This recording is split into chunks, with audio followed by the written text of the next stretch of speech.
नमस्कार दोस्तों, स्वागत है आपका हमारे यूट्यूब चैनल यूडीमोनिया क्लासेस पर। तो आज हम बात करेंगे मनु भंडारी की कहानी यही सच है की। तो जो मनु भंडारी हैं वो नई कहानी आंदोलन की महत्वपूर्ण लेखिका हैं।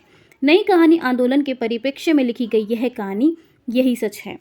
यह कहानी आज़ादी के बाद की स्त्री की स्वाधीन चेतना और उसकी विशेषताओं को बतलाती है। इस कहानी में मनोवैज्ञानिक यथार्थ का विश्लेषण भी आपको दिखलाई पड़े।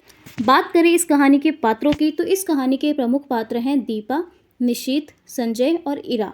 तो जो दीपा है वो इस कहानी की नायिका है, जो कि कानपुर में रिसर्च के लिए आई है और 18 वर्ष की उम्र में जिसे निशीथ से प्रेम हो गया था।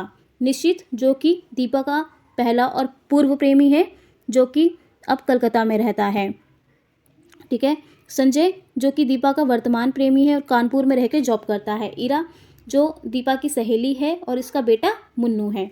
तो यह कहानी जो है ये पटना, कानपुर, कलकत्ता, फिर कानपुर इसी वातावरण के आसपास जो है कहानी घूमती है।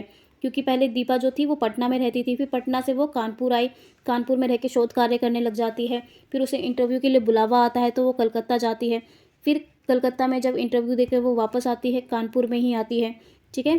तो कानपुर में ही जो है संजय के साथ वो रहती है और पटना में जब वो अपने माता पिता के साथ पहले रहती थी। तो अब बात करते हैं हम कहानी की।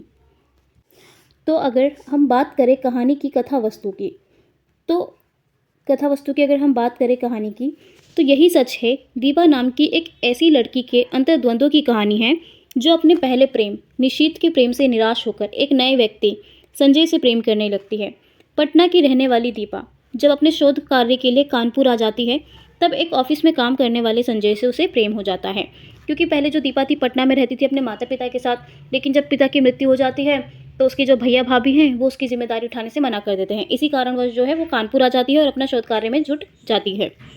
तो जब उसे संजय से प्रेम हो जाता है कानपुर में आके, तो समस्या लेकिन यहाँ पे तब खड़ी होती है जब दीपा को एक नौकरी के लिए इंटरव्यू देने के लिए कलकत्ता जाना पड़ता है। दीपा समझ नहीं पाती कि वो क्या करे, क्योंकि कलकत्ता में उसकी सहायता करने वाला तो कोई नहीं है। ले देकर वहाँ उसकी एक सहेली इरा है। संजय उसे याद दिलाता है कि वहाँ निशीथ भी तो है। दीपा झुंझला जाती है। वो कहती है कि होगा, मुझे क्या करना है। और यह भी कह देती है, देखो संजय, मैं 1000 बार तुमसे कह चुकी हूँ कि उसे लेकर मुझसे मजाक मत किया करो। किंतु जब वह कलकत्ता जाती है और शाम को इरा उसे कॉफ़ी हाउस में ले जाती है, तब अचानक उसे निशीथ मिल जाता है। निशीथ उसकी पूरी मदद करता है, एड़ी चोटी का जोर लगा देता है कि उसे ये नौकरी मिल ही जाए। वो कई लोगों से सिफारिशें भी करता है। अपने को वह निशीथ के करीब महसूस करने लगती है इस कारण से, लेकिन निशीथ उसे एक तरह की उदासीनता की दूरी बनाए रखता है। निशीथ उसकी भरपूर मदद करता है और उसे आश्वस्त करता है कि उसकी नौकरी लग जाएगी, क्योंकि उसने जहाँ जैसी सिफारिश करनी चाहिए थी वो करती है। इंटरव्यू देकर दीपा कानपुर लौट जाती है। वापस जाते समय ट्रेन पर सी ऑफ करने के लिए निशीथ आता है, लेकिन वहाँ पर भी उसका व्यवहार जो है थोड़ा अलग होता है। दीपा जो है उसे उस तरह का व्यवहार उसके साथ नहीं किया जाता जिस मतलब नहीं करता। मतलब दीपा सोचती है कि वो आएगा उसको रोकेगा, लेकिन ऐसा कुछ नहीं होता है ना। वो उसके साथ वैसा व्यवहार नहीं करता जैसे व्यवहार के लिए दीपा तड़प रही थी। तो ट्रेन के छूटते छूटते वह गाड़ी के साथ कदम आगे बढ़ाता है और उसके हाथ पर धीरे से अपना हाथ रख देता है। गाड़ी चल देती है। निशीथ के उस हल्के स्पर्श से विभोर हुई दीपा मन की गहराइयों में डूब जाती है। उसका मन करता है कि चिल्ला पड़ूं कि मैं सब समझ गई हूँ निशीथ, जो तुम इन 4 दिनों में नहीं कह पाए वह तुम्हारे इस क्षणिक स्पर्श ने कह दिया है। विश्वास करो, यदि तुम मेरे हो तो मैं भी तुम्हारी हूँ, केवल तुम्हारी, एकमात्र तुम्हारी।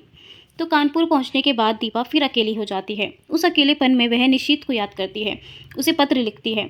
वे बड़े ऊहा-पोह में रहती है। लगता है जैसे मेरी राहें भटक गई हैं, मंजिल खो गई हैं, मैं स्वयं नहीं जानती मुझे कहाँ जाना है।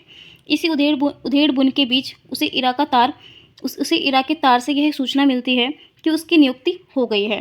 बाद में निशीथ का भी ठंडेपन से लिखा गया पत्र मिलता है। इस सफलता के लिए मेरी ओर से हार्दिक बधाई स्वीकार करना। सच में बहुत खुश हूँ कि तुम्हें ये काम मिल गया। मेहनत सफल हो गई। शेष फिर दीपा को इतने ठंडे पत्र की उम्मीद ना थी। उसे फिर एक झटका सा लगता है। इस बीच संजय आ जाता है और दोनों एक दूसरे के आलिंगन में बंध जाते हैं, फिर चुंबित प्रतिचुंबित। इस तरह ये कहानी प्रेम का एक त्रिकोण रचती है। एक स्त्री और 2 पुरुष, दोनों पुरुषों के बीच अलग अलग ढंग से अलग अलग स्थानों पर पेंडुलम की तरह झूलती हुई वह जब जहाँ जिसके साथ होती है उसी को अपना मानती है और उस क्षण के जीवन को ही समझती है कि यही सच है। सच के इस स्वीकार के बावजूद वह गहन अंतर्द्वंदों से गुजरती है। वही अंतर्द्वंद इस कहानी का प्राण तत्व है जो उसे बराबर सजीव और रोचक बनाए रखता है। अंत में ये कहानी हमें यही बतलाती है कि प्रेम चाहे कितना भी गहरा क्यों ना हो, वह विचलनहीन नहीं होता। तो इस कहानी में जो प्रेम दिखलाया गया है वो शहरी मध्य वर्ग की प्रेम दृष्टि से लिखी गई कहानी है, जिसमें दिखाया गया है ना। अगर इसका पूरा सार हम निचोड़ देखें कि एक स्त्री है जो कि दो पुरुषों से प्रेम करती है, जब वो जहाँ उनके साथ होती है तो उसे लगता है कि यही सच है, यही प्रेम सच है, बाकी सब मिथ्या है, सब भ्रम है। जब वो निशित के साथ होती है तो उसे लगता है कि संजय जो है वो भ्रम है। जब वो संजय के साथ होती है तो उसे लगता है कि निशित जो है वो भ्रम है ना। इस तरह वो जिस क्षण में जिस पल में होती है उसे लगता है कि वही सच है और यही प्रेम है।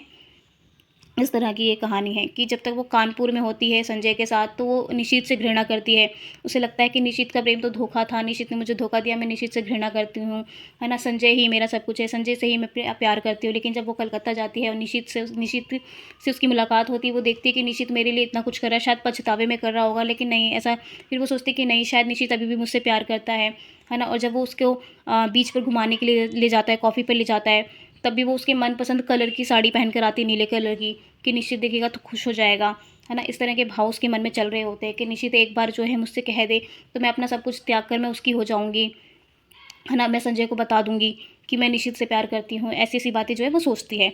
लेकिन जब वो कलकत्ता से वापस कानपुर जाती है तो निशित को एक पत्र लिखती है, जिसमें लिखती है कि मैं तुम्हारा जो है मौन प्रेम का प्रस्ताव समझ गई हूँ, मैं तुम्हारी हूँ, तुम बस एक बार कह दो, मैं तुम्हारे लिए आ जाऊँगी।